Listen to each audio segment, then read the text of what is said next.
Hello everybody, this is Philip here. Hello, I'm just going to talk to you here. Hopefully you can see that I'm looking straight at the camera. Yep.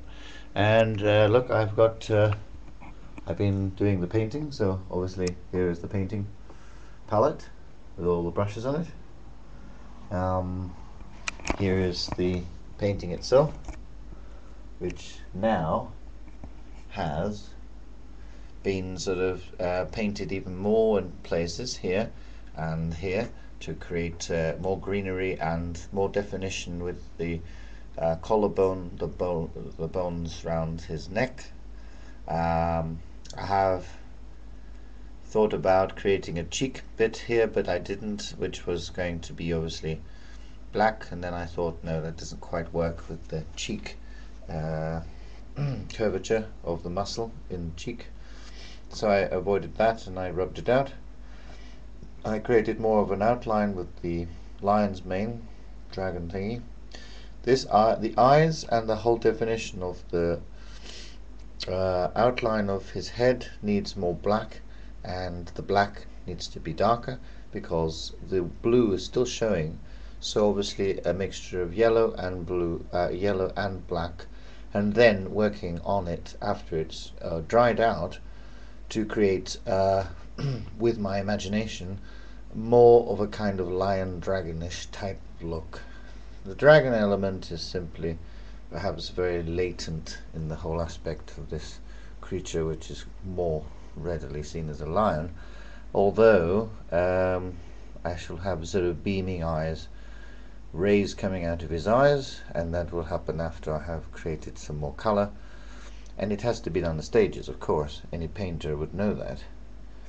Again, it is an experiment, but it is also a painting in its own right, an experiment to achieve better paintings ahead of this time. So, I'm glad to say I have felt quite joyful seeing that the flames appear more flame-like, and yet in some respects they still have only achieved the first stage of how the flame should look. Second stage, it would involve some orange here perhaps and some red, but the question is on which side of the flame, on the left or right hand side, should the red or the orange be available, and in some sense can it just randomly flow through the flame at any point that I choose each flame from one to the next, whether it should be on one side orange, one side red, how many striations of orange or red, how many little flecks should there be, should it be as I wish, and should there be an explanation that should be good enough, and I think there really isn't, so it's a question of experimentation. Now the face obviously will also be whiter, because it is now almost white, but still a blue hue appears through it just near underneath the eyes and just below from the eyes to the cheek. The lip has to be done. The whiteness very faintly can be painted over, and this is a slight worry, the question of how to get it white without destroying the little tiny dots on the top of the philtrum area, the moustache area. So anyway, there we are, that's good. And then I have also considered to outline the last tooth at the top here, which looks goodish, but what will need to be done is to create a jaw-like aspect just where the rasping tongue wraps itself around the head of Zeus. And continuing the fact, probably next time it will be a question of continuing on the colors that I use when I put them on the palette, because they have to be first of all squeezed out to a measure that I don't waste them, and I'm usually fairly precise in that.